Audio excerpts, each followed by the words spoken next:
So you get to a point where nothing fulfills you.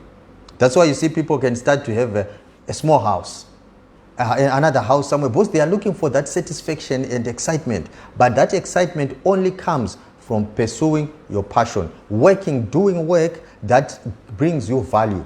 So whatever you are doing, if it's not fulfilling you, it can be filling your pockets with money, but it's emptying your soul. That's dangerous. That's why you see people beginning to behave strangely. So people will come to you and tell you that your dream is not possible. Your dream cannot happen. Just listen to them and take them as their own personal opinions and go ahead, forge your way and pursue your dream, because that is what is most important for you. That is what is meaning to you.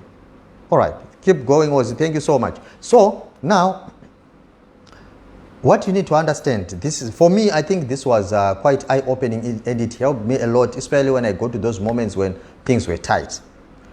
When you start doing your work, I'm sure you have seen people who say, what is paying these days? Which business can we do? Which business can we do? And today is doing this business, tomorrow is doing that business, tomorrow is doing another business. And at the end of the day, they are not building anything. So if you have identified your passion, this is what you want to do, this is where your heart is. When you start working at it, you realize that when you are, every work works. There's no work that doesn't work. I'm sure you've heard people saying, I've tried this, it doesn't work. I've tried this, it doesn't work. There's no work that doesn't work. Every work works, right? There's no work that doesn't work. Every work works. So what happens with work is that the work can be working on you, or it's working for you. There are 2 points. Right? It's either it's working on you or it's working for you. I'll give you a good example from sales, since I'm passionate about sales. And also one thing I've just discovered is that if you want to make money, you have to be good at selling. If you want to be happy in life, you just have to be good at selling, right? Because if you want a promotion, you have to sell yourself. If you want a raise, salary raise, you have to promote yourself. If you want a good wife, you have to sell yourself to that lady. If you want a good job, you have to sell yourself during the interview. So everything that we get in life is all about selling. So you need to learn how to sell. So let me give you an example from the sales field. Let's say you go and do a presentation, right? When you do a presentation to a client, you want them to buy. So you go and do a presentation and they don't buy. Most of the times you get frustrated and you come back angry. They're not buying, they're not buying. Maybe I'm not good at selling, I'm not cut out for this, right? But when you did that presentation was helping you to become a better presenter. So you realize that you did this presentation, they didn't buy. Then you do another presentation, they didn't buy. But if you look back and compare your first presentation and the second presentation, you realize that your second presentation was better than the first, even though they didn't buy. So what is happening? The presentation is working on you to become a better presenter. So the work you are doing, don't say it doesn't work. Don't say the work doesn't work. The work works, all work works, but the thing is, it's working on you first.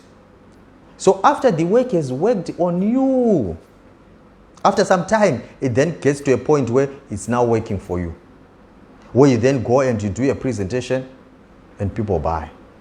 You work and you get the instant result. But at first when you started, it wasn't giving you instant results. You were doing work, result, work, result, work, result. But eventually it will be, you get to a point now where it's work, result, work, result. Now, when people look at that, they say, oh, this guy is very lucky. Oh, he's lucky. You know, he just started and these things started moving well. Ah, he's lucky. And some even try to emulate you and they try to jump onto the same kind of industry and they don't make it. Why? Because they are trying to copy somebody who is doing a work, somebody to whom work has worked on. And now it's working for. But for you now, you just want to try, you just want to copy. You are doing a work that has not worked on you. So my encouragement to you now is that if you want to pursue your dream, start to put in place structures, but know this one thing, that this work, at first, it is going to work on me.